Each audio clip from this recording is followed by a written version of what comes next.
Hola a todos, muy buenas tardes. Soy el doctor José Javier Mendoza Velázquez, soy médico psiquiatra. Hoy vamos a tener una presentación muy interesante. Vamos a hablar de drogas. Digo, estamos dos representando aquí a CONADIC. Está conmigo el doctor Eden Sánchez, él es especialista en adicciones. Y pues bueno, vamos a tener hoy la oportunidad de hablar de las drogas como un problema médico. Yo sé que mucho de lo que hemos hablado tiene que ver con esto, pero de manera particular creo que es una lucha que no debemos cansarnos porque la lucha por disminuir el consumo, disminuir la demanda de sustancias es una lucha que debe continuar todo el tiempo. Pues bienvenido, Eden. Espero que para todos sea muy, muy interesante. Y pues cualquier cosa, si les surgieran dudas en el camino, pueden ponerlas en el chat y ya las estaremos leyendo al finalizar esta charla. Bienvenido, Eden. Muchas gracias, José. Muchas gracias al equipo de Insabi que me invitaron de nuevo a estar aquí con ustedes. La verdad es que es un gran gusto siempre compartir y tener oportunidad de, pues, expresar opiniones. Un poco les voy a comentar que quizás no lo he hecho en las ocasiones anteriores en las que he estado con ustedes. Igual que el doctor José Mendoza, yo soy psiquiatra. En particular, el área de trabajo en la que me he ocupado durante pues ya algunos años ha sido el tema de las adicciones. Y bueno, parte de las actividades muy comunes que hay que hacer, pues es pues hablar de cierto nivel de mitos, aclarar dudas que tengan las personas. Ustedes saben, igual que nosotros, que pues como personal de salud siempre somos los primeros receptores de las dudas, de las inquietudes, de los miedos que tienen las personas respecto a las conductas de consumo de alguna sustancia o de cómo las drogas pueden modificar la regulación de las emociones o de las decisiones de las personas. Y entonces se ha hecho una historia de pues estigma, ¿no? Anduve por aquí con ustedes, también los acompañé en la ocasión de una presentación de reducción de daños que presentó la psicóloga Fanny Pineda, y justamente, pues, junto con el doctor José, somos equipo de trabajo, y en aquella ocasión, pues, quizás surgieron muchas dudas y quizás algunas de ellas todavía estábamos en el proceso de, pues, de resolverlas, ¿no? Si todavía tienen alguna inquietud, yo creo que hoy, durante esta presentación, vamos a poder aclarar algunas de ellas desde la perspectiva médica y psicológica, pero si también hubiera alguna opinión, alguna inquietud o alguna duda que hubiera que resolver porque es parte de de la expectativa que tiene nuestra población a la que atendemos sobre algún mito, alguna idea sobre las sustancias, pues lo platicaremos, ¿no? En parte, lo que quiero intentar hacer es de nuevo desestigmatizar el tema del consumo de sustancias, a pesar de que no estamos de acuerdo con que las personas consuman, pues no podemos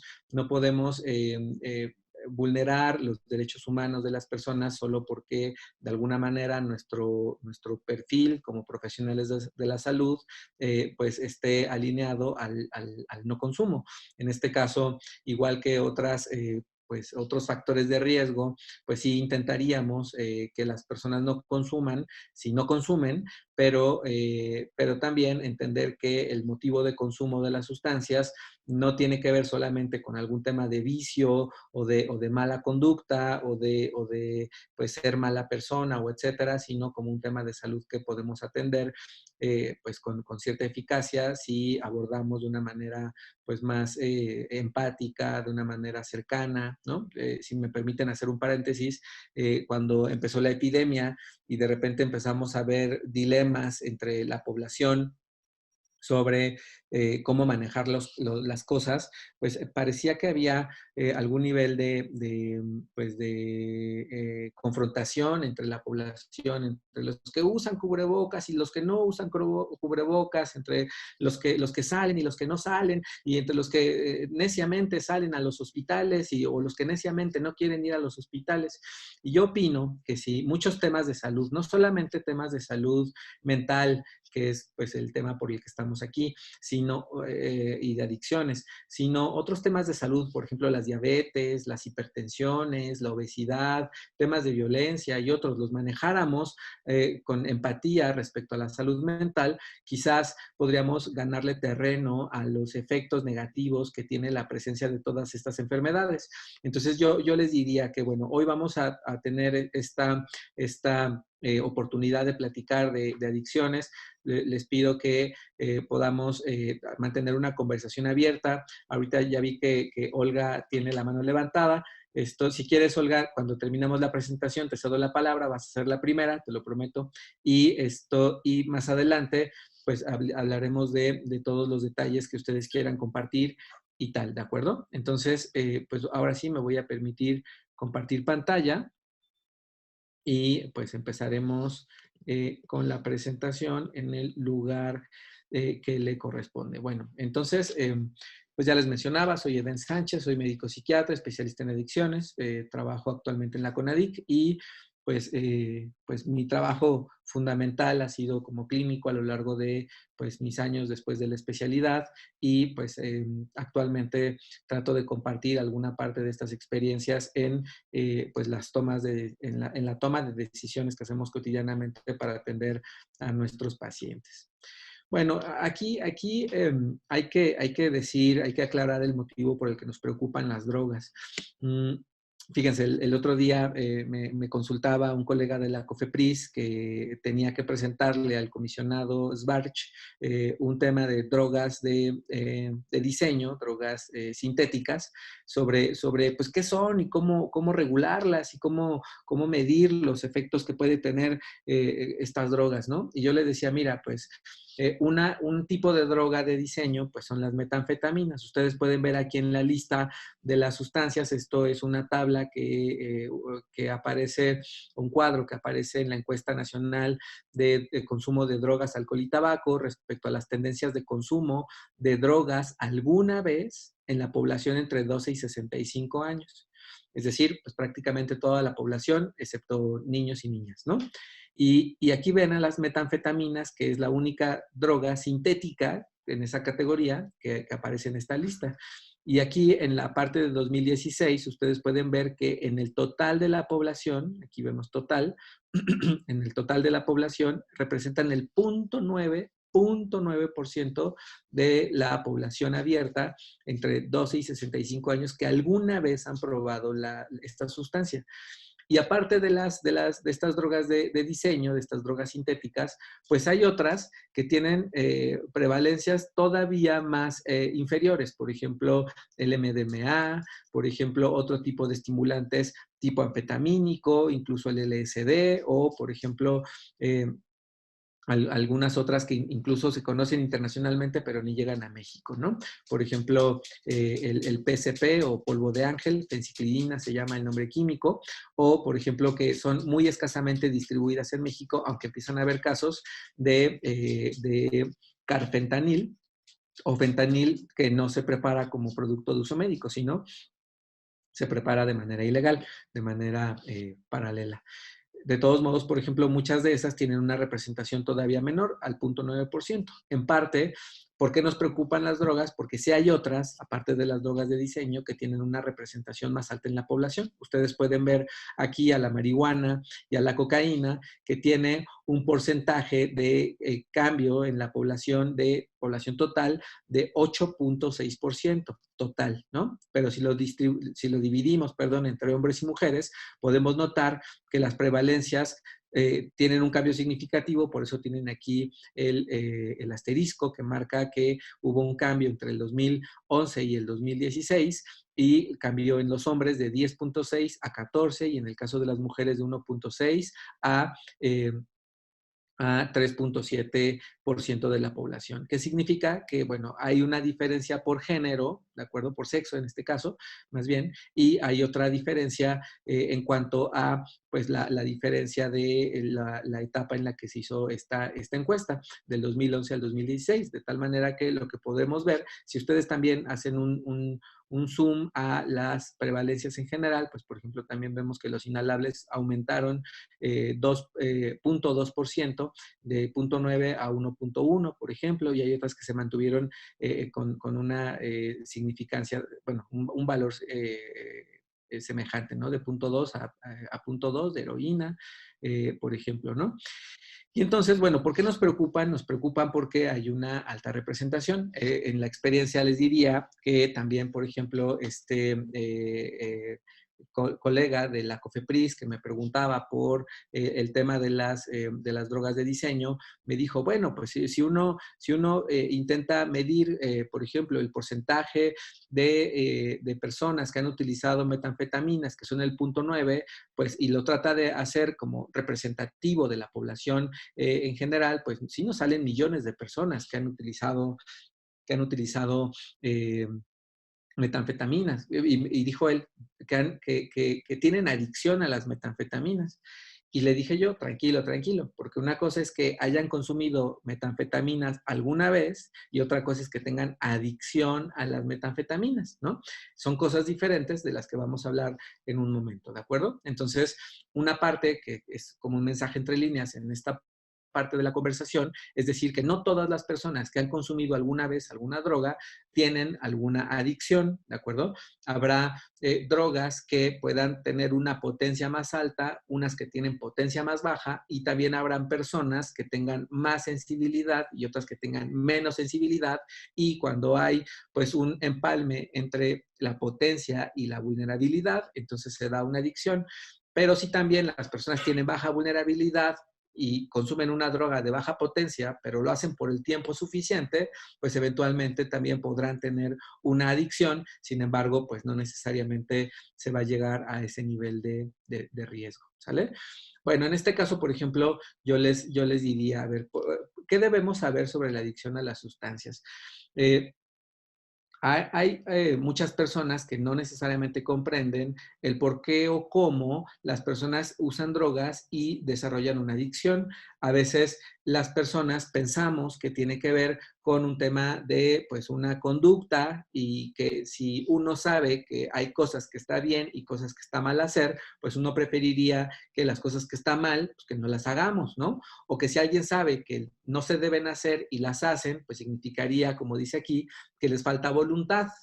En este caso, también es muy común que cuando vemos a una persona que ha tenido efectos negativos del consumo de drogas, pues entre nuestro sentido común y nos permita saber, bueno, si tu problema es que consumes drogas, pues la solución es que dejes de consumirlas. Solamente tienes que tomar la decisión de parar.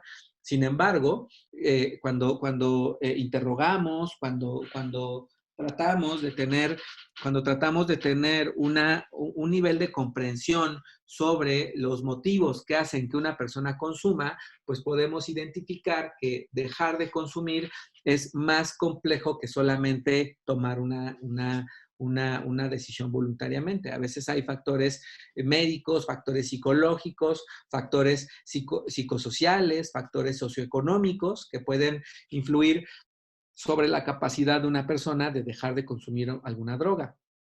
En este caso, hay que decir que la adicción, como dice la última línea, es una enfermedad no solo compleja, muy compleja. Adicción es una enfermedad muy compleja, y dejar de usar drogas usualmente requiere más que buenas intenciones o una gran voluntad. En este caso, todos nosotros como servidores de salud, pues tenemos una rebanada del pastel en la que podemos intervenir para mejorar la calidad de vida de las personas. Hace tiempo un colega, les debo confesar, un colega psiquiatra contestó a una publicación que yo puse en mi perfil de Facebook, que decía que yo estoy en desacuerdo con los centros de internamiento, ¿no? No solo yo, o sea, si ustedes han puesto atención a las personas que consumen drogas, hay muchas personas que han tenido una serie de malas experiencias en los centros de rehabilitación. Eso es muy importante, porque si la gente tiene malas experiencias en los centros de rehabilitación, y en teoría son los centros especializados en el tratamiento de adicciones, pues la gente no va a querer dejar de consumir. Y esas maneras, que más bien tienen una intención de intimidar o de forzar la conducta de alguien, pues claramente no logran ese objetivo y entonces en vez de acercar a las personas a un tratamiento, pues las alejan. Las alejan porque las personas tienen una percepción de maltrato o pues de evaluación o de falta de respeto a sus derechos humanos. En este caso, esa es mi postura sobre los centros de tratamiento, centros de rehabilitación, de internamiento o residenciales. Y este colega dijo, pues entonces, ¿qué les vas a hacer? ¿A dónde los mandas? ¿No? Y yo le contesté en mi Facebook, pues no es que los tengas que mandar a algún lado, pues trátalo tú, porque si tú como colega, médico especialista en psiquiatría, no logras tener la empatía por el tratamiento de una persona, entonces ¿en manos de quién va a quedar? Y en este caso, por ejemplo, yo les diría a todos ustedes, colegas, que cuando alguien llega con nosotros a nuestros consultorios y nos pide orientación sobre por qué se siente mal cuando intenta dejar de fumar, por qué no logra dejar de beber, por qué le cuesta mucho trabajo controlar el impulso de utilizar cocaína, pues ahí tendríamos que un poco que sacudir quizás esa expectativa que hay de que le hace falta voluntad o que le hace falta tomar una decisión bien, y más bien pensar en el abordaje médico o terapéutico o institucional que podemos ofrecerle al paciente. En este caso, bueno, aquí es importante decir, como les mencionaba al principio, que no todo uso de sustancias tiene que ser estrictamente malo. A ver, ustedes y nosotros tenemos una experiencia importante sobre la prescripción de benzodiazepinas que conocemos coloquialmente, farmacológicamente como clonazepam, como diazepam, como alprazolam, lorazepam, ¿sale? O por sus marcas comerciales, Rivotril, Tafil, Ativan, Valium, que han sido medicinas que hemos ocupado a lo largo del tiempo, pero también, es decir, como médicos, como personal de salud, pues o las prescribimos o las brindamos en los centros de atención, centros de tratamiento. Centros de salud. Yo me acuerdo en mi centro de salud cuando hice el servicio social que tenía 2 psicofármacos, tenía imipramina y tenía diazepam, y yo decidía a quién dárselo y bueno, claramente a quién no dárselo, ¿no? Pero no sabía cómo utilizarlo y yo prefería no porque me daba miedo, no vaya a ser, ¿no? Sin embargo, pues ustedes y yo reconocemos también que hemos experimentado a pacientes, hemos tenido a pacientes que pues son muy insistentes en que les demos recetas y recetas y recetas y recetas de clonazepam. Y uno podría decir, bueno, esta persona utiliza el diazepam para fines benéficos, para uso médico, o lo está utilizando porque lo está más bien mal utilizando o porque tiene una dependencia, ¿no? Bueno, en todo caso, igual que las benzodiazepinas, que son medicamentos, sustancias de prescripción, pues también hay en las comunidades claramente muchos tipos de sustancias y que algunas de esas sustancias, aunque tengan un potencial de riesgo, no necesariamente se consumen por dependencia, sino, por ejemplo, para usos recreativos, dice aquí, ¿no? Entonces, en el espectro del uso de las sustancias, podemos reconocer que habrá gente que tenga el uso de alguna sustancia o la curiosidad por utilizar alguna sustancia, pues para mejorar la salud, dice aquí, para un uso espiritual o ritual, por ejemplo, ¿no? Por otro lado, van a haber personas que lo utilicen, pues, sin una utilidad médica, pero sí para pasar un buen rato, para tener una experiencia social, y a veces nuestro nivel de estigma puede juzgar y decir, bueno, pues es que no es lo mismo tomar alcohol para divertirse que fumar marihuana para divertirse, que utilizar coca para divertirse. Y yo les diría, sí es lo mismo, ¿sale? Entonces, si no juzgamos nuestra manera de beber alcohol, no necesariamente debemos juzgar que alguien tenga algún consumo experimental recreativo, ocasional recreativo de alguna sustancia, siempre y cuando la persona reconozca que lo hace intermitentemente, que lo hace en ambientes controlados, que no se está metiendo en problemas y que sí su nivel de experiencia le permite identificar que está teniendo usos problemáticos, pues entonces, porque empieza a tener consecuencias negativas, dice aquí, para él mismo, para los amigos, la familia o la sociedad, por ejemplo, accidentes, como ¿cómo intoxicaciones, puedes tener un consumo mayor al que su tolerancia le permite aguantar, por ejemplo, ¿no? O utilizar rutas de administración peligrosas, por ejemplo, andarse inyectando, pues claramente no es saludable, ¿no?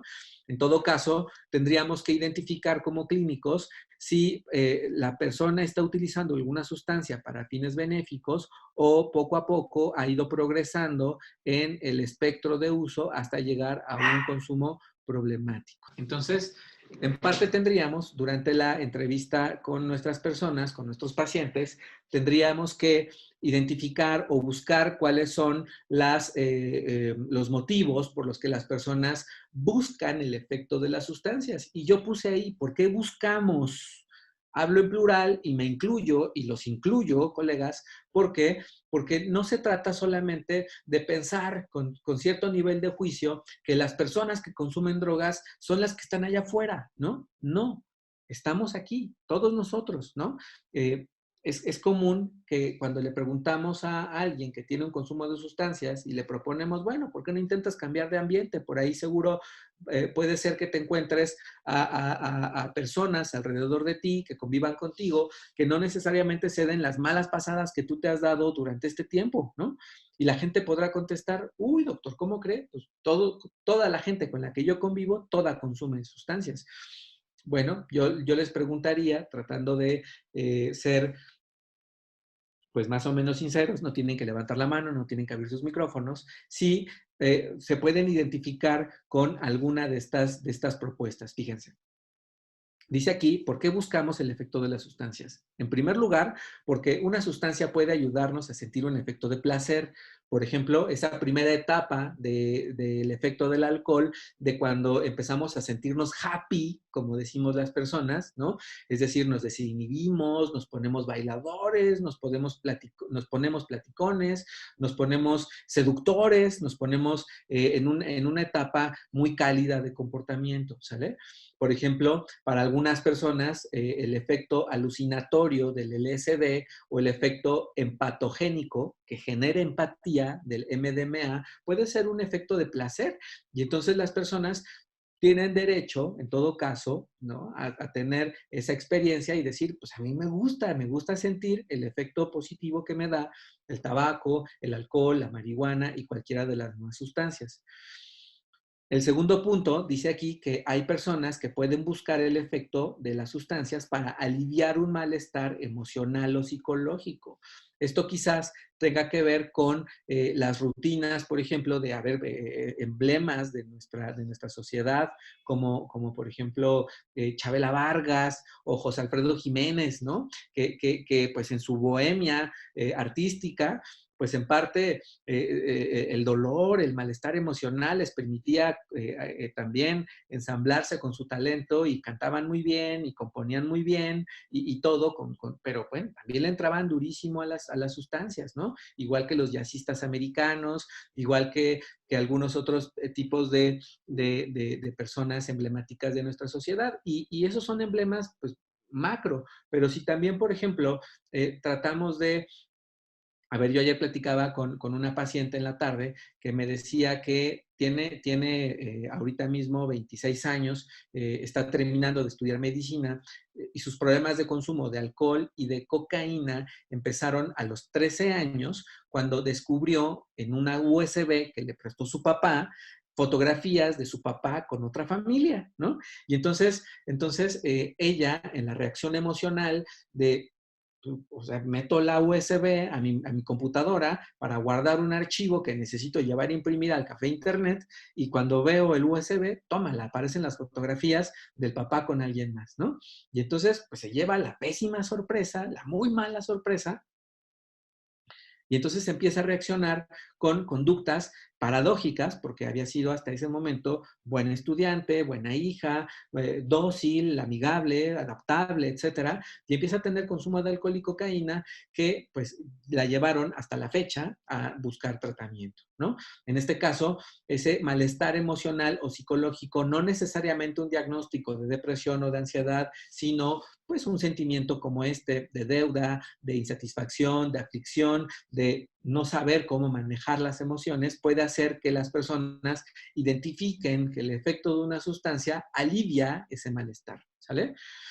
En el tercer punto, puede ser que una persona consuma las sustancias para mejorar una función o mejorar el desempeño. Y yo les diría también, sin abrir el micrófono ni levantar la mano, yo les diría, ¿quién no ha tomado café para quitarse el sueño después de una jornada o una guardia en la que tuvimos que estar despiertos durante toda la noche? Los médicos somos expertazos en buscar maneras de mantener nuestro estado de alerta. Aquí mismo tengo un mal ejemplo de eso, la Coca-Cola, ¿no?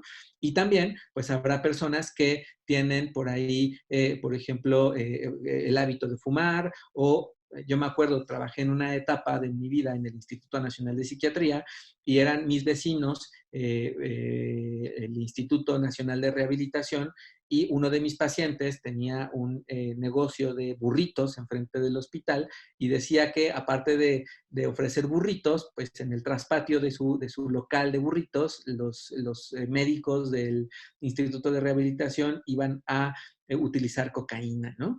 Pero en la anécdota, por ejemplo, de esos colegas, del Instituto de Rehabilitación, pues yo sé que la residencia de ortopedia es muy difícil porque, por ejemplo, los colegas se tienen que levantar a las 4 de la mañana porque tienen que pasar visita en piso de las 4 a las 7 de la mañana, dejar notas en los expedientes, dejar indicaciones ya transcritas, porque a las 7 de la mañana tienen que estar todos en quirófano disponibles para operar.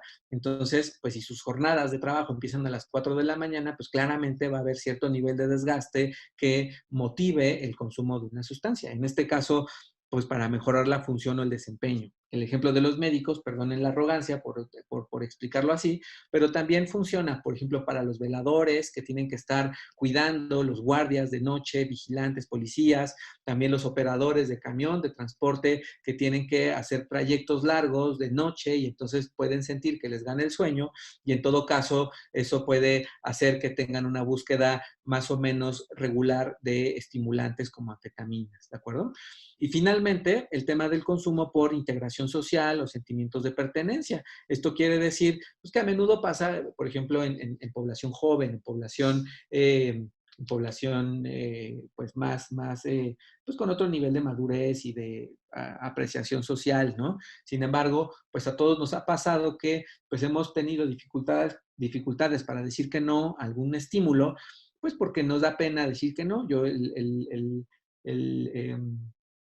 a ver, les confieso, el martes fue mi cumpleaños, cumplí 37 años y fui a comer con mi mamá a su casa, me invitó, me hizo un mole con arroz y yo el martes justamente amanecí y pasé la mayor parte del día con cierto nivel como de indigestión, andaba con la panza revuelta, ¿no? Pero pues en vez de decirle a mi mamá que mejor me sirviera arroz con consomé, con caldito de pollo, pues me sirvió el mole con arroz y ¿cómo le digo que no a mi mamá, no? Entonces, perdón por la analogía, pero bueno, a veces decir que no nos cuesta mucho trabajo porque pues sentimos cierto nivel de presión alrededor de nosotros, ¿no? Bueno, vamos a hablar de qué es la adicción a las sustancias. Hay un enfoque que se ha centrado mucho en este modelo cerebral, se llama modelo cerebral de las adicciones, que explica que tenemos circuitos cerebrales que nos dan placer. En medicina o en ciencias de la salud reconocemos este circuito como el sistema límbico, porque es el que regula las emociones. Sin embargo, el sistema límbico tiene algunas subestructuras, por ejemplo, aquí las ven en la imagen, dice área tegmental ventral y núcleo accumbens, que son áreas del cerebro medio que tienen la actividad neuronal predominantemente dopaminérgica y a partir de esas neuronas dopaminérgicas surgen las proyecciones para el demás resto de áreas corticales. En este caso, por ejemplo, la liberación o el aumento de la densidad o de la actividad más bien de neuronas dopaminérgicas hace que uno sienta placer y ahorita vamos a explicar cómo ese sistema de la recompensa se va adaptando al efecto de las drogas de tal manera que uno puede ir haciendo mecanismos de adaptación cerebral, ¿de acuerdo? Ahorita lo vamos a explicar con detalle. Bueno, y también uno tendría que decir, pues, ¿por qué algunas personas sí desarrollan adicción y otras no? Porque esa es una pregunta bien común. ¿Qué es lo que hace que alguien sí pueda hacer una adicción y otras personas no? Bueno, aquí hay que decir que la exposición a una sustancia ejerce un efecto mayor en personas vulnerables. ¿Y de dónde surge la vulnerabilidad? Pues la vulnerabilidad surge de factores genéticos también, que pues son uno más de los factores en una interacción compleja que hacen o que contribuyen a que las personas puedan tener más vulnerabilidad, ¿de acuerdo? Sin embargo, también pues no es que haya un gen de la adicción, no, no es que haya un gen de la adicción. Tenemos que reconocer que, o recordar que las enfermedades en psiquiatría tienen una heredabilidad, un riesgo genético que se llama efecto poligénico, ¿no? Poligénico, pues justamente por lo que significa muchos genes. Y la mayoría del efecto, la mayoría de esos genes tienen un efecto pequeño. Sin embargo, pues cada pequeño porcentaje del efecto de esos genes, pues contribuyen a generar esta respuesta de adicción. Pero en todo caso, ¿cuál es el mecanismo? ¿Por qué hay ese riesgo? ¿Por qué es importante esa vulnerabilidad genética? Bueno, en esta gráfica ustedes pueden ver cómo se ve el proceso a partir de la concepción hasta la adultez temprana y cómo, por ejemplo, al paso de las primeras semanas de gestación al nacimiento y durante el desarrollo temprano, durante los primeros 4 meses y la adolescencia, hay procesos de maduración neuronal o de plasticidad que pueden alterarse por el efecto del consumo de las drogas. En este caso, bueno, recuerden ustedes que en el momento de la concepción hay un proceso de multiplicación celular que sobre el paso del tiempo se dará una primera etapa de maduración o de distinción de estos grupos de células y habrá este fenómeno de neurulación. Después de la neurulación habrá proliferación neuronal hasta las 12 semanas, habrá migración neuronal entre las 12 semanas y hasta el momento del nacimiento y simultáneamente se desarrollarán estos fenómenos de apoptosis para los colegas que de salud que no recuerden este término, recuerden que significa muerte celular programada y que, bueno, uno diría, ay, pero si el niño ni ha nacido y ahí tiene muerte celular, pues sí, porque es parte del mismo proceso normal de desarrollo neurológico. Al mismo tiempo de que hay muerte neuronal de los cuerpos neuronales que no son necesarios, también hay estos procesos de sinaptogénesis, que significa formación de nuevas sinapsis, y de mielinización, que va perfeccionando la capacidad de conectarse de las neuronas y de hacer más eficientes los mecanismos de neurotransmisión. En este caso, todo el proceso, aunque empieza posterior al momento del nacimiento, digo, de la concepción, también termina hasta la adultez temprana. Y no tiene aquí una fecha determinada, porque eso dependerá también de factores individuales. Habrá quienes puedan tener una maduración neurológica más pronto, que pueda ser alrededor de los 20 años, o más tardía, por ejemplo, alrededor de los 25 años. Y si una persona empieza a consumir sustancias en una etapa todavía de desarrollo en la que se están formando sinapsis o está habiendo procesos de mielinización, pues habrá circuitos cerebrales que se conserven, que no tengan una maduración final y que esto aumente el riesgo en la adultez de tener más adicciones. En la encuesta nacional de adicciones, no me acuerdo cuál edición, quizás era por ahí de la edición del 2016, no, tal vez antes, la del 2012, 2011, que decía que se había identificado en la encuesta nacional que las personas que habían iniciado el consumo de sustancias antes de los 13 años, fíjense aquí, antes de los 13 años, aquí en la adolescencia, tenían 40% de probabilidades de tener una adicción cuando fueran más grandes. Sin embargo, las personas que empezaban a consumir drogas después de los 21 años, tenían un riesgo del 10%, ¿de acuerdo? Entonces, claramente, esta etapa entre la adolescencia y la adultez es una etapa importante porque, pues, justo puede ser sensible el efecto que pueda tener para el riesgo de tener adicciones. Muy bien. Eh, bueno, pues también este es un ejemplo parecido. Aquí no es necesariamente para el tema de la sinaptogénesis, sino también de la actividad de, aquí lo ven en tono de colores entre el rojo y el azul, sobre pues el volumen de la sustancia gris y de la funcionalidad de la corteza cerebral. En todo caso, pues es un ejemplo que ilustra algo parecido. Bueno, para que quede una referencia más precisa de esto, en las tareas de control cognitivo hay mayor actividad de las áreas parietales en la adolescencia, que son menos efectivas para tener un control de la conducta. Por eso cuando somos menores somos más impulsivos, somos más pues sí, entre paréntesis o entre comillas más bien, pues, pues ingobernables, ¿no? Y después, conforme vamos creciendo, pues, y vamos haciendo más uso de nuestras cortezas frontales, vamos teniendo mayor control sobre nuestra conducta, ¿no? Entonces, por eso los niños brincan, saltan, no se pueden quedar quietos en una iglesia y cuando somos más grandes, pues sí podemos ser respetuosos del culto de las demás personas y podemos quedarnos sentados y respetar pues las posturas de los demás. En este caso también, pues ese es el control cognitivo, cuando uno tiene que detener una conducta, ¿sale? Sin embargo, también esos sistemas que yo dije hace ratito de recompensa, que son el área tegmental ventral y el núcleo accumbens, que le dan un valor hedónico a los estímulos, dependiendo de la potencia del efecto dopaminérgico, las personas vamos a sentir más o menos placer.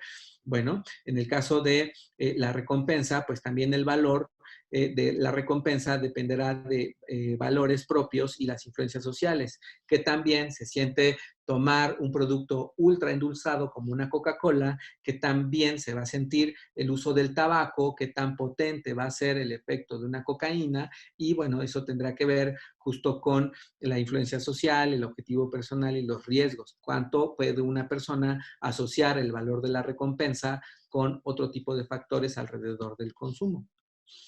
Bueno, y aquí viene la parte también añadida sobre el tema de los riesgos, por ejemplo, a la salud.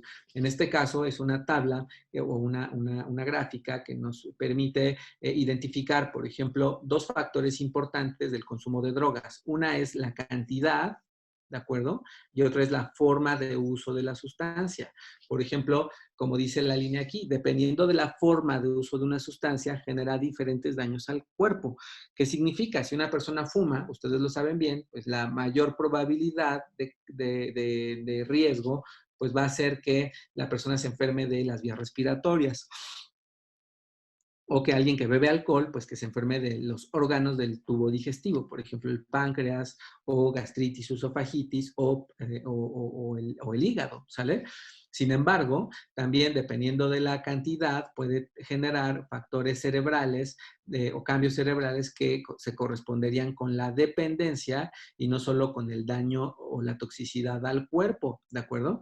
Entonces, por ejemplo, aquí dice forma y cantidad de uso que tiene una relación directa, pero cada uno de los dos puede tener también su vínculo con el riesgo de la adicción y con el riesgo de toxicidad y que pues esto pueda estar en concordancia con la aparición de enfermedades crónicas, con problemas o enfermedades agudos o problemas sociales, pues por el desgaste del consumo inicial o pues subsecuente, ¿de acuerdo? Entonces es muy importante que cuando conocemos a alguien que va con nosotros por el consumo de las sustancias, pues que también tengamos que para nosotros que dependerá de la cantidad y de la forma de uso el posible daño que podamos asociar durante nuestra evaluación clínica o nuestra atención al paciente. Y también van a haber factores añadidos que van a modificar, que pueden explicar la variabilidad de los efectos de la sustancia. Por ejemplo, la vía de administración y la velocidad del efecto. Por ejemplo, no es lo mismo, se los digo con todo respeto y con toda confianza, no es lo mismo inhalar cocaína que fumar cocaína que inyectarse cocaína, porque la vía de administración puede modificar la intensidad de la respuesta y la velocidad con la que llega el sistema nervioso para generar esa potencia. De tal manera que, por ejemplo, si una persona inhala cocaína, pues va a tardar quizás 1 minuto, 60 segundos o un poco menos en sentir el efecto de la cocaína. Pero si la fuma en forma de cristal, la pone en una pipa, la calienta, se vaporiza y la mete a la superficie de los pulmones, se va a absorber tan rápido que la persona va a tardar 15 segundos en empezar a percibir el efecto. Y si una persona se inyecta cocaína directamente al torrente sanguíneo, no hay ninguna barrera que impida la circulación de la molécula de cocaína al cerebro y la persona en menos de 15 segundos va a sentir el efecto. De tal manera que eso puede modificar la respuesta por la potencia, la sensibilidad al efecto y la velocidad con la que lo sentimos, ¿de acuerdo? También puede ser que haya personas que tengan un uso simultáneo de múltiples drogas, que podamos tener enfermedades asociadas que al tenerlas presente empeore la situación clínica de una persona y nos advierta la necesidad de ser más precavidos. Por ejemplo, una mujer embarazada, pues claramente no le vamos a recomendar consumir ninguna droga. O no vamos a ser tolerantes con el consumo, porque entendemos que eso aumenta muchísimo el riesgo de la salud para el producto. O, por ejemplo, que si sabemos que una persona ha tenido pancreatitis por alcohol y la ha librado, pues que tendremos que insistirle en que si ya le dio pancreatitis, le puede volver a dar, y la pancreatitis tiene una mortalidad de arriba del 40%, y eso hará que las personas aumenten el riesgo de morir en el futuro por una enfermedad pancreática agudizada, ¿no? Etcétera. Bueno, aquí esta imagen quizás la recuerden porque la hemos utilizado con anterioridad, pero para los compañeros que no la han visto, me voy a tomar el tiempo para volverla a platicar. Aquí ustedes pueden ver pues un ejemplo de sinapsis, ¿de acuerdo? Acuérdense ustedes que esto se llama sinapsis, es la comunicación entre una neurona y otra neurona. ¿Sale? Y ustedes pueden ver, de acuerdo a la ilustración, a cómo es la imagen, que hay vesículas sinápticas, que hay receptores, por ejemplo, estos son receptores muscarínicos 1 alfa, los del triangulito, ¿no? Los vemos aquí. Aquí vemos estos chinitos verdes, que son receptores cannabinoides tipo 1. Por ejemplo, acá abajo hay otro tipo de receptores, estos que son como palitos rojos, son receptores de NMDA, que son receptores glutamatérgicos, o están estos otros receptores como ovalados, que son otro tipo de receptores glutamatérgicos que se llaman receptores AMPA, ¿no? Y bueno, también ustedes ven flechitas acá adentro que pues tratan de ilustrarnos los mecanismos de señalización intracelular. Bueno, esto es un ejemplo de cómo es una sinapsis sana, ¿de acuerdo? La sinapsis sana va a tener la sinapsis sana va a tener un andamiaje de elementos que le dan funcionalidad, ¿de acuerdo? En este caso, en la parte de abajo, en el lado B, aquí voy a poner la flecha, en el lado B, vemos cómo cambia el efecto cambia la actividad de las sinapsis por el efecto agudo de la cocaína, ¿sale? Si ustedes ven la diferencia entre esta sinapsis, ¿de acuerdo? Y esta otra sinapsis, pues ustedes ven que en general se ve lo mismo. Se ve lo mismo, excepto esta tachecita que anda por acá, que trata de explicarnos que se eliminó este receptor glutamatérgico, perdón, este receptor no es glutamatérgico, sí es glutamatérgico, perdón, R5, ¿no? O bueno, versión 5 del receptor glutamatérgico. En fin, lo que quiero decirles es que se elimina, pues porque se trata de impedir el efecto de estimulación de la neurona, de la sinapsis. Sin embargo, por ejemplo, cuando vemos aquí el consumo crónico de cocaína, va habiendo un efecto que se llama de neuroplasticidad, por eso está aquí el título de esta diapositiva, neuroplasticidad, que explica que cuando las neuronas se dan cuenta que hay una sobreestimulación por dopamina, por noradrenalina, por serotonina, por el cambio que induce cada una de las drogas, en este caso la cocaína hace su efecto por el sistema dopaminérgico, cuando hay un cambio, porque hay una sobreestimulación dopaminérgica, las neuronas dicen, pues guárdate tu ensamblaje porque no necesitas tener tanta dopamina porque alguien ya te la está suministrando, ya te está estimulando, ¿sale? Entonces, la neuroplasticidad significa, como ustedes saben, que deja de haber productos, por ejemplo, deja de almacenarse dopamina, ¿sale? O dejan de expresarse transportadores que reciclan a la dopamina y también separan los mecanismos de señalización intracelular que pues le dan regulación a la actividad del resto de las neuronas. ¿Qué significa? Significa que la actividad de la sinapsis se va disminuyendo, ¿de acuerdo? Es muy común que transmitamos, no ustedes y nosotros que somos clínicos especialistas, pero sí que la comunidad diga y se sostenga que las drogas matan neuronas.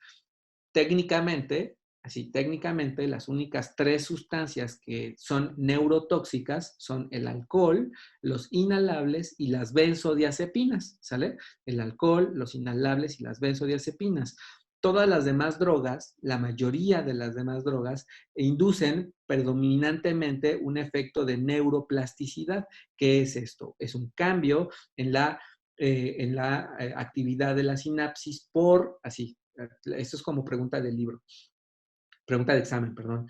El cambio en la neuroplasticidad por el efecto de las drogas es que disminuye la concentración de neurotransmisores, disminuye la actividad de los transportadores, disminuye la densidad de los receptores y disminuye la actividad de los segundos mensajeros. 4 actividades. De nuevo, disminuye la concentración de los neurotransmisores, disminuye la actividad de los transportadores, disminuye la actividad de los receptores y disminuye la actividad de los segundos mensajeros. De tal manera que, pues básicamente, se disminuye, se pierde, se reduce la actividad sináptica de las neuronas, ¿sale? Bueno, ahorita vamos a regresar a esto porque lo vamos a ilustrar a continuación. Cuando una persona que no tiene dependencia, consume alguna sustancia, ustedes y nosotros consumimos una sustancia, las personas aquí dice drug, ¿no? Droga, alguna sustancia, y nosotros no somos dependientes, lo que sucederá es que las personas podremos tener un efecto de placer. Decimos que esto es un efecto de placer porque en el 0, pues es el punto de emoción basal, ¿de acuerdo? De emociones en el punto 0. Ajá. Hacia arriba, pues son las emociones positivas y hacia abajo son las emociones negativas. Emociones negativas como irritabilidad, tristeza, ansiedad, ¿de acuerdo? Y bueno, cuando una persona no tiene adicción y siente el efecto de placer, pues entonces el efecto de placer dura lo que dure la sustancia circulando en el organismo, ¿sale? ¿Por qué? Pues porque la droga, como ya dijimos hace un momento, ejerce su actividad en el sistema de la recompensa, que da placer.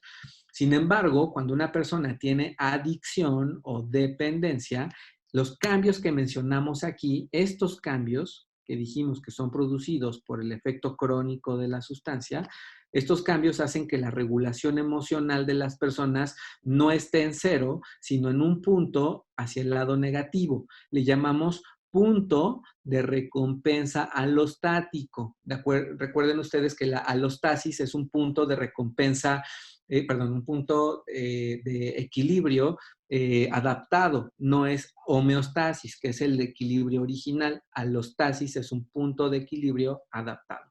Y en este caso, las emociones, la funcionalidad de las neuronas, más bien, la funcionalidad de las neuronas, que va cambiando progresivamente por el efecto de las drogas, hace que las personas tengan una regulación hacia la baja de las emociones, ¿de acuerdo? Aquí están las emociones negativas. De tal manera que cuando una persona con dependencia consume, parte de que su estado emocional está en un punto alterado. Sobre el paso del tiempo, bueno, el efecto de la sustancia puede hacer que logre sentir un poco de placer. Aquí lo vemos en la cresta de esta onda, ¿sale? Aquí está el punto de placer. Y luego, conforme va pasando el tiempo y se disminuye el efecto de la droga en el sistema, la persona va teniendo estas sensaciones de aquí, que estoy rayando en este momento, que se llaman síndrome de abstinencia, ¿de acuerdo? Síndrome de abstinencia. Estas molestias son muy intensas. Como ustedes pueden ver, si las emociones basales estaban aquí, pues imagínense la intensidad a la que llegan en el punto más intenso o más grave de su estado clínico. En este caso, las personas se sienten muy mal. Sin embargo, cuando las personas siguen consumiendo, déjenme ver si aquí está, no va a estar aquí, pero bueno, lo que les quiero ilustrar acá es que conforme pasa el tiempo, las personas van perdiendo cada vez más la sensibilidad del efecto de placer hasta que desaparece, ¿de acuerdo? Deja de haber placer y progresivamente las personas van teniendo más efectos de displacer hasta que el estado de malestar es predominante y las personas no consumen para sentirse bien porque ya no alcanzan a sentir placer, pero consumen para no sentirse mal porque la intensidad de los síndromes de abstinencia o de los estados de supresión son tan incómodos que la persona consume para quitarse esas molestias. Por eso cuando van con nosotros a los servicios de hospital, a los servicios de salud de primer, segundo, tercer nivel, uno tiene que ser comprensivo de que la persona llega con nosotros porque no aguanta esta intensidad de molestias y quiere que le demos un tratamiento para controlarlas. En este caso, no debemos juzgarlo, no debemos maltratarlo, ser comprensivos y tenemos que decir, bueno, pues entiendo que te sientas muy mal, eso es parte del proceso de adaptación que va haciendo tu cerebro al efecto de las sustancias y te propongo darte un tratamiento para quitarte esas molestias, pero que no tenga riesgo de adicción, pero también pues eso va a ayudar a que no te cueste el trabajo dejar de consumir. La idea es que dejes de consumir y tomes el tratamiento que yo te voy a iniciar, ¿de acuerdo? Bueno, aquí vemos ustedes y yo cuáles son los efectos que pueden tener las sustancias en la salud de las personas. En particular, pues aquí hablamos en términos de salud mental, pero pues ustedes saben que todas las sustancias pueden tener un efecto de daño para el sistema. Por ejemplo, vemos a los diagnósticos asociados a cierta clase de sustancia y vemos en la lista al alcohol, a la cafeína, a la cannabis, a los alucinógenos, a inhalables. eh, por aquí vemos a los opiáceos, a los hipnóticos sedantes, a estimulantes, a tabaco y otros, ¿de acuerdo? Y ustedes pueden ver en las columnas ciertos diagnósticos, trastornos psicóticos, trastornos bipolares, trastornos depresivos, trastornos de ansiedad, trastorno obsesivo compulsivo, trastornos del sueño, disfunciones sexuales, síndrome confusional, trastornos neurocognitivos, el diagnóstico como tal de adicción, que para el DSM-5, el Manual Diagnóstico y Estadístico de Trastornos Mentales, se llama trastorno por consumo de sustancias. Esa es la novedad, ya no se llama dependencia según el DSM, sino trastorno por uso de sustancias. Y vemos a la intoxicación y los síndromes de abstinencia. En este caso, lo que ustedes y yo podemos notar es que hay criterios para muchos de estos diagnósticos por tipo de sustancia. Y bueno, por ejemplo, vamos a poner el ejemplo de aquí, que los opiáceos pueden inducir, voy a utilizar la flechita, los opiáceos pueden producir trastornos depresivos durante la intoxicación y abstinencia, pueden provocar trastornos de ansiedad durante la abstinencia, pueden producir trastornos del sueño durante la intoxicación y abstinencia, disfunciones sexuales durante la intoxicación y abstinencia, síndromes confusionales durante la intoxicación y abstinencia, y hay criterios clínicos para diagnosticar dependencia, intoxicación y síndromes de supresión, ¿de acuerdo? O síndromes de abstinencia. Y entonces, pues hay muchas categorías de esto. Bueno, eh, otro efecto importante, esto es una novedad en esta presentación que decidí compartir para ustedes el día de hoy, es que por un lado, pues nos preocupan las drogas, ¿no? Nos preocupan las drogas porque son peligrosas, porque hacen daño, porque son malas, ¿no? La potencia de la cocaína, la potencia del tabaco, la potencia del cristal, etcétera. Sin embargo, como las drogas ilegales no cumplen con los criterios pues de estándares de calidad, porque pues, se preparan en laboratorios clandestinos y son terriblemente pues controvertidos, ¿no? Eh, yo creo que, yo creo que ver la serie de Breaking Bad de alguna manera fue romántico para los estándares que acostumbran tener los productores de drogas ilegales, porque pues Breaking Bad era, ay, sí, le ponen chile piquín, sí, claro, le ponen chile piquín, ¿cómo no? Más bien, lo que hacen los productores de drogas ilegales es utilizar otro tipo de sustancias que intenten abaratar el costo de la droga y potenciar los efectos para generar un efecto semejante al que debería producir la sustancia que están vendiendo.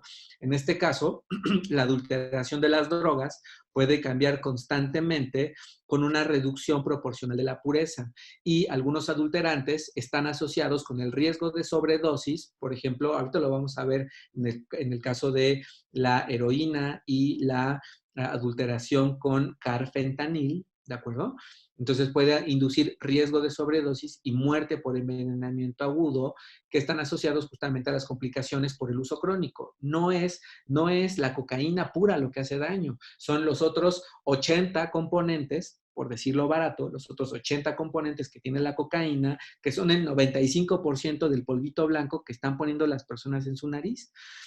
La calidad de la información y la evidencia disponible sobre los daños de los adulterantes varía ampliamente, pues justamente porque todo el tiempo van cambiando. Bueno, aquí hay algunos datos muy interesantes. La cocaína, esta información es de un reporte de la OPS y de la CICAD, que son organismos americanos pues de política de drogas, bueno, OPS de salud y también para enfermedades no transmisibles en ese caso, pero la CICAD tiene un área de política de drogas. Y bueno, este estudio se hizo a raíz de las incautaciones de drogas pues en aduanas y pues en otro tipo de incautaciones, ¿no? Pero fíjense en estos datos, dice 80% de la cocaína incautada en América Latina tuvo una pureza de entre el 1% y el 30%. ¿Qué significa? Significa que no solo está el estigma de que ¿quién utilizaría una cocaína que se trasladó en el recto de un migrante sudamericano, ¿no? Pues no solamente es eso, es también el hecho de que la cocaína en sí misma tiene 99% de adulterantes, ¿sale? Y aquí, por ejemplo, pueden ver ustedes en la lista que los adulterantes pueden incluir cafeína, que es un estimulante que en concentración puede dar una sensación parecida a la cocaína, claramente no igual de potente, pero puede generar este estado noradrenérgico. También lidocaína para simular el efecto de adormecimiento que da en las mucosas cuando se utiliza tópicamente la cocaína, procaína, fenacetina, que es un fenacetina que bueno, a nosotros, bueno, a mí en particular, puedo confesarme, no me tocó conocerlo, es un AINE de la familia pues bueno, es un analgésico de la familia de los AINES más bien, que está proscrito porque es un analgésico asociado a granulocitosis, ¿no? Y en todo caso, pues justo pues bueno, se sacó de la lista de medicamentos útiles por ese riesgo, pero se ha utilizado para potenciar el efecto de la cocaína. El levamisol, que es un antiparasitario también, que impide el metabolismo de la cocaína y eso permite que circule por más tiempo en el organismo y que pues mantenga un efecto semejante al que podría tener una concentración más alta utilizando una concentración más baja, ¿no? Diltiazem e hidroxicina. También otro tipo de estimulantes tipo anfetamínico, como el MDMA, en Estados Unidos se detectó que solo el 40% de las pastillas identificadas como MDMA, que lo conocemos en la vía pública como tachas o éxtasis o M o molis, sí contenían la sustancia y que el otro 50 contenía otras sustancias diferentes. En América Latina se identificaron 250 sustancias diferentes que podían incluir medicamentos de venta libre y de uso controlado o incluso medicamentos veterinarios como el levamisol, que es un antiparasitario de uso veterinario. Fíjense aquí, la heroína o opioides sintéticos, como el fentanil o el carfentanil, dice aquí, existen estudios que reportan pureza de la heroína que oscilaba entre el 0% y el 47%. Entonces, tenemos no solamente que dudar sospechar de los efectos de daño de estas drogas por las drogas en sí mismas, pero también tenemos que sospechar el posible daño por los componentes que adulteran, diluyen o simulan el efecto de la droga como tal. Por ejemplo, yo recuerdo, me voy a regresar tantito, que en el caso de la cocaína, me acuerdo de un paciente que me platicó que pues en un viaje a Estados Unidos se dio un episodio de intoxicación muy grave de cocaína, muy grave de cocaína, empezó a tener síntomas renales, que no me acuerdo cuáles eran, pero él identificó que eran síntomas renales, decidió regresarse a México porque en Estados Unidos le iba a costar muy cara la atención médica, y aquí en México llegó a uno de los hospitales privados de lujo que ya saben que hay en la Ciudad de México, y pues le preguntaban, ¿y qué te pasó? ¿No? Y él sabía que si decía que había tenido un consumo intenso de cocaína, el seguro de gastos médicos no le iba a cubrir lo que le fueran a detectar. Finalmente lo diagnosticaron con insuficiencia renal aguda, grave, estuvo incluso en protocolo de diálisis y sospechaban que iba a ser necesario que lo trasplantaran. Eventualmente mejoró, pero no se le ocurrió ni tantito decir que había consumido cocaína porque iban pues no le iba a cubrir el seguro de gastos médicos una enfermedad producida por el acto del consumo de una sustancia. En este caso, yo les diría que pues llega la persona a un servicio de salud y uno piensa que puede ser por cualquier causa, me decía el paciente, perdone por la palabra, pero decía, y luego el pendejo del doctor, como no sabía qué es lo que tenía, pues empezó a echarme un choro de, no, yo creo que su insuficiencia renal es por una cosa de anticuerpos y quién sabe qué, y yo me reía por dentro, decía el paciente, yo me reía por dentro porque pues el canijo ni sabía qué es lo que me había pasado y me estaba aventando un choro para convencerme de lo que yo tenía, cuando pues, yo sabía perfectamente que 3 o 4 días antes había tenido un consumo excesivo de cocaína, ¿no? Entonces, vamos, ahí tendríamos que pues partir también de que las drogas pueden tener daños paralelos, no solamente por el tema de la sustancia y de su potencia adictiva, sino de sus componentes que pueden también tener un daño al resto de los órganos, ¿no?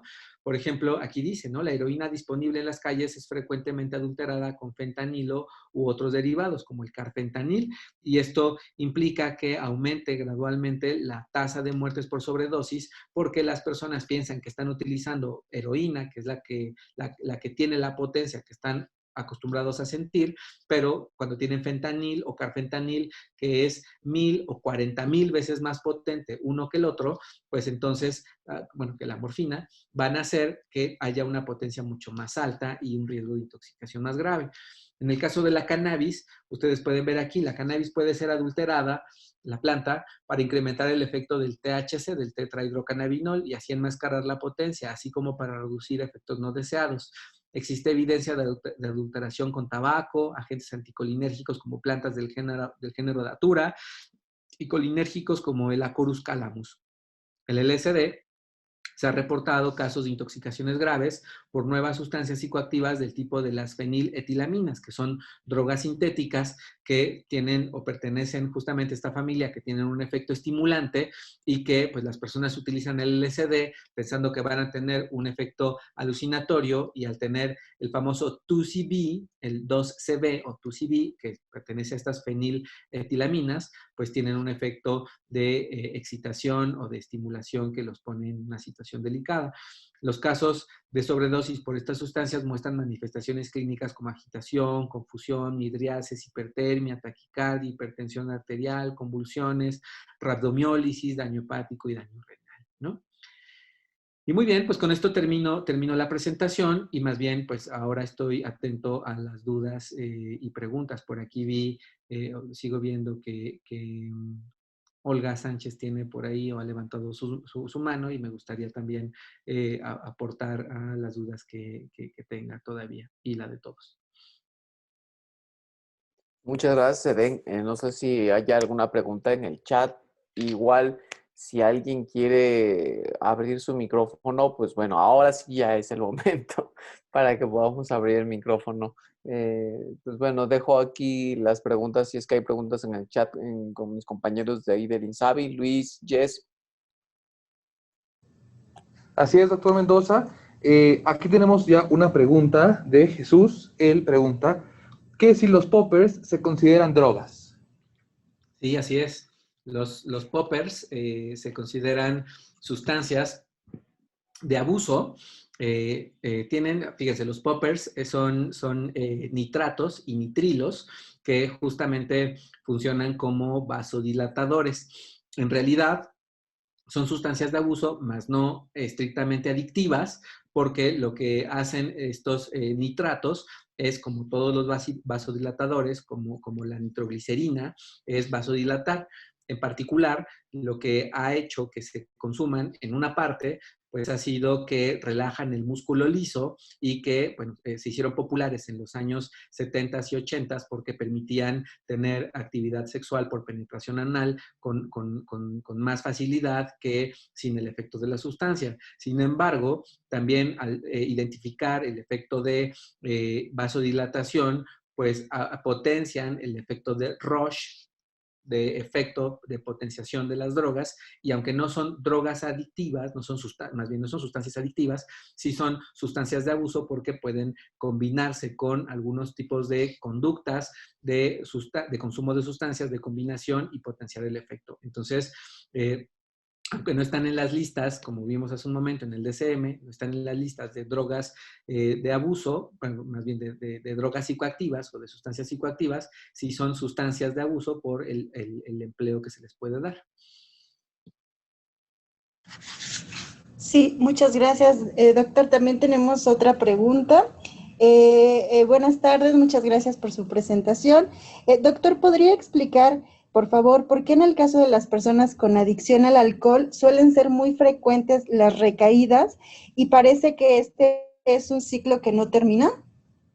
Sí, claro, esto es una muy buena pregunta. Si me permiten, me voy a regresar un poco a la presentación porque eso se ejemplifica.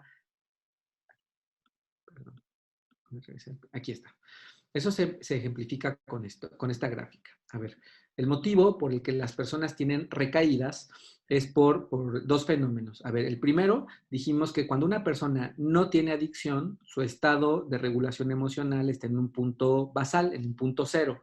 Pero cuando la persona sí tiene la adicción, su regulación emocional está en un punto alterado que llamamos emociones negativas, ¿no?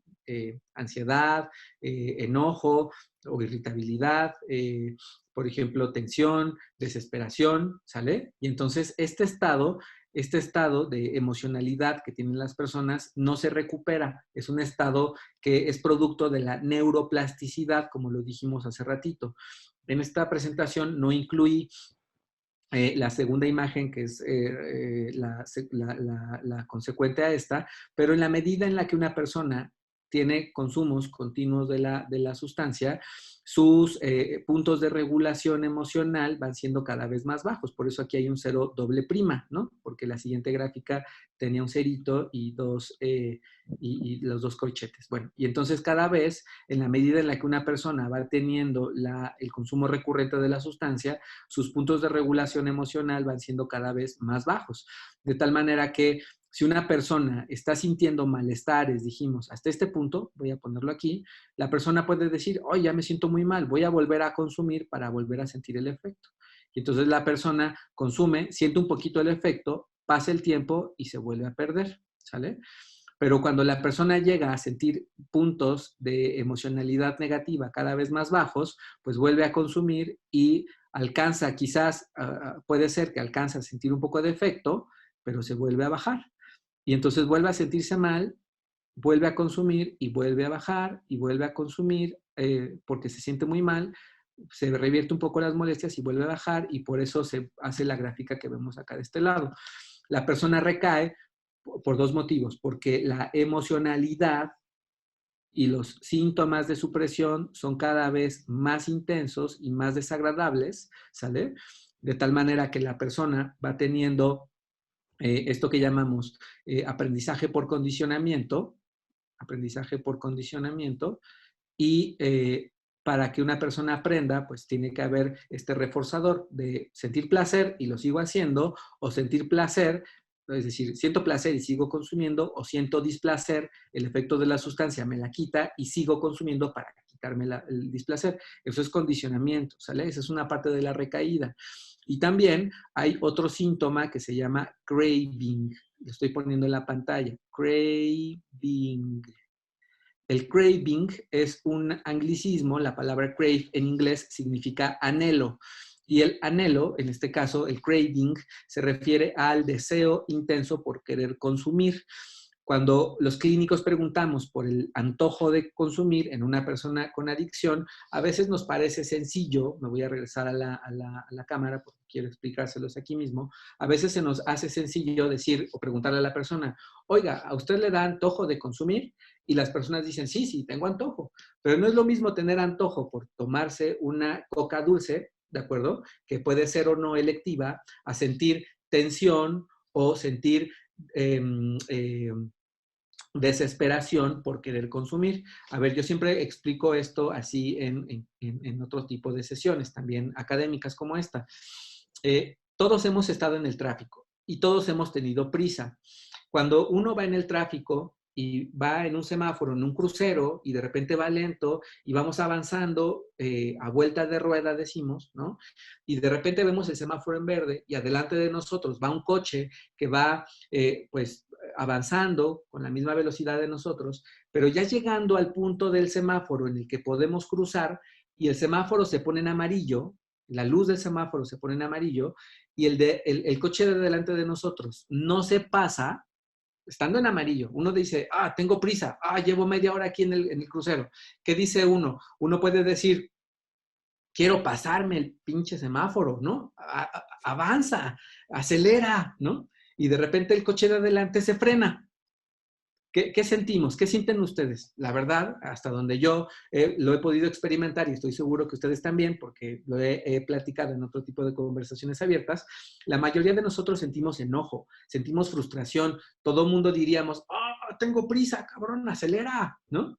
Bueno, esa misma sensación de frustración o de desesperación por querer hacer algo y no poder, que en el caso de las personas que consumen es querer consumir y no tener dinero y no poder hacerlo, o sea, son las 2 de la mañana, es lo que hace que una persona tome dinero o se salga de la casa o venda cosas o que incluso pueda cometer algún otro tipo de conducta que pueda ser ilegal, ¿sale? Entonces, si la pregunta es, ¿por qué una persona que tiene adicción al alcohol tiene recaídas o por qué le cuesta trabajo dejar de consumir? Aplicaría esa respuesta para todas las sustancias y tiene que ver con el proceso de aprendizaje por condicionamiento de, pues, si consumo me siento bien, si no consumo me siento mal, si no consumo, perdón, si me siento mal y vuelvo a consumir, me vuelvo a sentir bien, y entonces las personas se enseñan a quitarse esos malestares volviendo a consumir, y también que los efectos de malestar se vuelven persistentes debido al proceso de adaptación, de neuroplasticidad, o del cambio en el funcionamiento de las neuronas. Y que el craving, pues es un determinante de las recaídas. Esta sensación no de antojo simple o de deseo simple, sino de tensión o de desesperación por querer consumir y no poder hacerlo. Me gustaría igual, digo ya en este mismo punto, que pudiéramos hablar un poco más de dos cosas. Una, ¿por qué la gente que tiene estos consumos tradicionales, o sea, la parte de todo esto del consumo a través de rituales, estamos hablando más de fenómenos culturales que implican el contacto con sustancias psicotrópicas, ¿por qué propiamente no se vuelven adictos en comparación con muchas otras personas que llegan a consumir algunas de estas mismas sustancias, pero en sí empiezan a desarrollar patologías nocivas, ¿no? Y lo digo porque el fin de semana pasado que estuve en la montaña alta de Guerrero, uno de los puntos que más nos decían y que nos dicen mucho cuando empezamos a hablar de sustancias es, ustedes quieren convencernos de que nosotros somos adictos, ¿no? Y les decía exactamente lo contrario, no, o sea, cuando en este contexto tradicional esto forma parte de una ceremonia, lleva un cuidado, o sea, pero no sé, digo, siendo tú el experto, quisiera que nos explicaras por qué en ese punto particularmente, pues no se trata de que queramos hacer que las comunidades se sientan que están pues, haciendo algo mal, no sé, pero me gustaría si nos pudieras ayudar a aclarar un punto eso. Sí, pues es una muy buena pregunta también, José, porque eh, miren, el tema del consumo de sustancias es que dijimos hace ratito que en el espectro completo van a haber usos benéficos, usos no problemáticos, usos problemáticos y la adicción o la dependencia. Sin embargo, cuando también avanzamos y explicamos el tema de la dependencia, dijimos que estaba esta teoría, este modelo cerebral de las adicciones, ¿sale? Este modelo cerebral es el modelo que nos han enseñado médicamente para explicar por qué las personas tienen una adicción. Tiene que ver con el efecto o el fenómeno del estímulo al sistema de la recompensa, el efecto de placer y lo que acabamos de platicar ahorita. Sin embargo, también hay otra teoría, bueno, pues hay teorías opuestas al modelo cerebral que justamente le reclaman al modelo cerebral ser un modelo que explica, dice el modelo así, explica parcialmente el fenómeno de consumo, pero lo dice locacionista, es decir, que se localiza en una parte del cerebro el tema de la adicción y que en teoría, pues también hay factores que complementan al modelo cerebral que incluso pueden ser más importantes que el mismo efecto en el cerebro. Por ejemplo, esta teoría que está en contra del modelo cerebral o que es la contraparte al modelo cerebral, se explicó originalmente cuando se identificó que los soldados que regresaron de la guerra de Vietnam, pues tenían problemas de salud producido por la exposición a la morfina y a la heroína. Recuerden ustedes que en aquel entonces, pues parte del problema más allá de lo político, era que, pues estando a muchos kilómetros de distancia en Asia, los soldados americanos tenían que enfrentarse justamente pues a la contraparte. El asunto es que estaban expuestos a lesiones por arma de fuego y como parte del equipo médico que les daban a los soldados era darles ámpulas de morfina para que en caso de tener una lesión por la guerra, pudieran quitarse el dolor rápidamente con la autoadministración de esa jeringuita que tenía morfina. Pero no todos los soldados estaban en operación, o más bien estaban en operación, pero no estaban en combate, de tal manera que tenían a disposición muchas dosis de morfina y muchos de ellos tuvieron un uso mayor de morfina a la que necesitaban para cuestiones pues, de contrarrestar las lesiones por la confrontación o la guerra. En este caso, también cuando iban invadiendo e iban llegando a diferentes áreas de Vietnam, se dieron cuenta que había muchos laboratorios clandestinos de producción de opio, de producción de heroína, y pues muchos de ellos, aparte de pues llegar ahí y pues, atacar a la comunidad o de llegar o invadir o como se diga, pues también confiscaban la heroína, se la quedaban y empezaban a consumir entre ellos, ¿de acuerdo? De tal manera que un porcentaje importante de soldados americanos, cuando terminó la guerra y regresaron a Estados Unidos, un porcentaje alto de soldados americanos regresaron con dependencia a opioides. Y entonces, ustedes y yo sabemos que la adicción a los opioides es una adicción muy grave, muy fuerte, ¿sale? Sin embargo, el 10% del porcentaje completo de soldados americanos con adicción a opioides, solamente el 10% se quedó con la adicción que requirió tratamiento farmacológico. El otro 90% de las personas tuvieron una remisión espontánea. Y esa remisión espontánea implicó que los soldados americanos dejaron de vivir en una situación de estrés porque ya no estaban en combate, porque regresaron a sus casas con sus familias, regresaron a sus casas, a sus trabajos, regresaron a sus casas con un ritmo social, religioso, familiar, en un entorno de seguridad, ¿sale? De tal manera que, pues, se entiende que las personas que tienen una adicción, en parte, pueden tenerla porque los factores se combinan para desarrollar la enfermedad, pero que también hay otro tipo de factores sociales y culturales que juegan un factor para que las personas tengan un uso controlado o un no uso, a pesar de que puedan estar expuestos de otras sustancias. La pregunta es muy relevante sobre por qué las personas que utilizan sustancias de manera ritual, espiritual, no tienen adicción, pues porque no lo hacen con un afán, por ejemplo, de buscar solamente sentir placer, o no lo hacen con el afán de quitarse un dolor emocional o psicológico, no lo hacen para potenciar una actividad, o no lo hacen para integrarse socialmente o imitar alguna otra conducta. Muchos de ellos lo hacen con un afán de reconexión, de buscar algún vínculo con pues algún entorno espiritual, etcétera, como lo quieran ver o como se quiere entender, y que las personas pues no lo hacen con ningún interés superior a ese que estamos mencionando ahorita, de tal manera que la configuración social alrededor del consumo de la sustancia protege a las personas de no exacerbar el consumo y de no perder el control del consumo.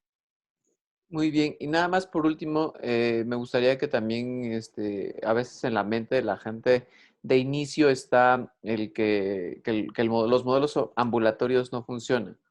O sea, que se necesita sostener un poco la tendencia, pues no puedo llamar hospitalización, pero sí como el enclaustramiento, ¿no? Entonces, ¿por qué es importante promover los modelos ambulatorios? Sí, el tema de los modelos ambulatorios, como platicaba al principio, es que con esta experiencia del colega que me dijo que no estaba de acuerdo con que yo no estaba de acuerdo con los internamientos y decía que entonces a dónde se mandaba una persona, yo le contesté al colega que pues que quien lo tenía que atender éramos nosotros. ¿Por qué? Pues porque, y nosotros me refiero a nosotros en el sistema ambulatorio, o atención primaria, segundo nivel y tercer nivel, pues porque las personas ya están cansadas de los tratamientos de internamiento que por un lado pueden ser muy caros, es decir, caros en el sentido más radical, de costar 200,000 pesos por 30 días, ¿de acuerdo? O pueden haber unos más económicos, más accesibles, pero que están fuera de todo tipo de regulación y aún así pueden ser relativamente caros. Pueden costar 50,000, 40,000 pesos. Los más sencillos pueden costar una despensa si ustedes quieren, pero está pues administrado de una manera muy casera, muy doméstica y no necesariamente van a ser terapéuticos o rehabilitatorios. Y las intervenciones que se hagan están fuera de cualquier tipo de experiencia profesional o clínica. El motivo por el que necesitamos nosotros como clínicos absorber la responsabilidad de la atención de los pacientes es que tenemos más facultades, tenemos más capacidad para tomar decisiones que pues alguien de una manera empírica, ¿de acuerdo? Por ejemplo, en este caso, el que como clínicos, trabajadores sociales, médicos, psicólogos, médicos generales, médicos especialistas, tengamos herramientas para poder escuchar la necesidad de salud de la persona, generar empatía, pues eso solito ya ayuda mucho. Yo hace poquito platicaba con una colega psicóloga que me ha mandado algunos pacientes y me decía, ay, es que yo no sé nada de adicciones, doctor, te los voy a mandar porque yo no sé qué hacer con ellos, ¿no? Y yo le dije, bueno, pues no creas que yo sé demasiado de adicciones, ¿eh? Lo que intentamos hacer es, pues, escuchar a la gente, o sea, no juzgar. Lo que intentamos es hacer que la persona esté con nosotros, porque es mejor que una persona que consume sustancias vaya al consultorio, aunque no esté dejando de consumir, aunque no esté estrictamente controlando, no esté llegando a la meta de la abstinencia total, es mejor que vaya al consultorio a que no vaya, porque yendo el paciente al consultorio, nosotros podremos tomar decisiones, nosotros podremos intervenir, nosotros podremos tener conciencia de que la persona puede lograr cierto nivel de autocuidado aunque no esté dejando de consumir. Podemos, por ejemplo, en todo caso, pues bueno, es que es una cultura así, a eso estamos acostumbrados, porque es lo que vamos viendo y lo que nos vamos enseñando de AA, que la cultura del tratamiento de las adicciones tiene que ser la abstinencia total y que si al cabo de algunas consultas el paciente no deja de consumir, pues entonces decidimos que el paciente no está logrando la meta porque lo que nosotros tenemos en mente es que la persona deje de consumir, y entonces como no está logrando la meta, empezamos a aumentar la radicalidad de la intervención. Y como desafortunadamente el sistema de salud no tiene, hasta ahora todavía no tiene, estamos trabajando para que se desarrolle una red integrada de servicios que permita la canalización dependiendo de la severidad, ¿de acuerdo? Puede ser que, pues, en vez de orientar nuestro servicio de tratamiento institucional hacia segundo nivel o tercer nivel, pues a lo mejor los canalizamos o los enviamos a los centros de rehabilitación. Entonces las personas van teniendo un cúmulo de malas experiencias de tratamiento de internamiento, y que cuando le preguntamos, oye, ¿cómo te fue? Me fue horrible, doctor, ¿no? Si es que regresa, porque aparte puede el paciente sentir enojo por su familia porque lo internaron en contra de su voluntad, o puede sentir enojo con nosotros porque nosotros les recomendamos a la familia que si el paciente no podía dejar de consumir, lo llevaran a un internamiento, ¿no?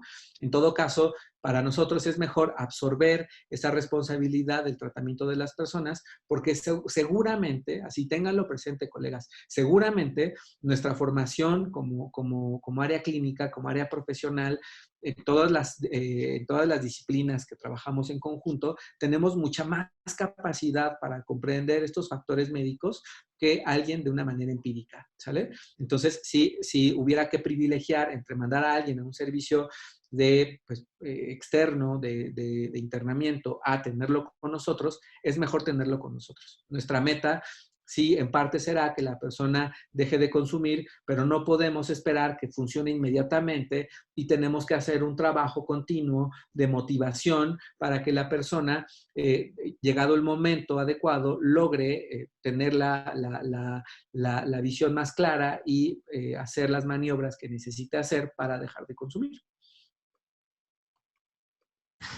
Pues bueno, igualmente creo que hay un punto que hemos de considerar.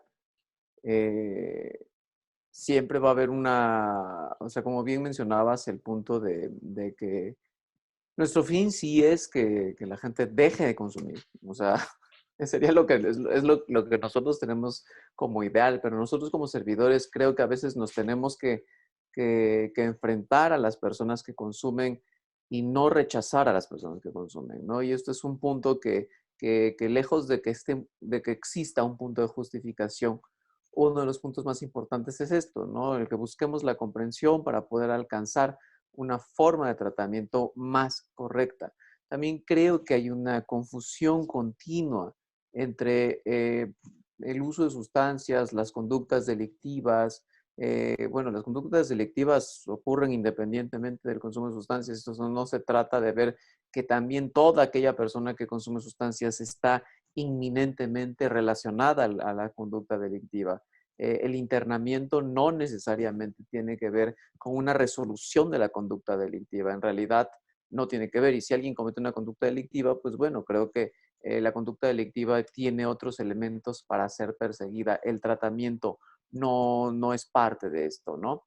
El tratamiento no es para la conducta delictiva, el tratamiento es para el consumo de sustancias. Y yo creo que esto lo deberíamos tener como un poquito muy claro. No se trata como en algún momento dado, ¿no? Es como alguna vez uno de mis amigos me decía, cuando hablábamos del aborto y se pensaba en vamos a regular la existencia del aborto, algunos de nuestros maestros nos decían, van a ver cómo vamos a ver filas y filas y filas de mujeres queriendo abortar.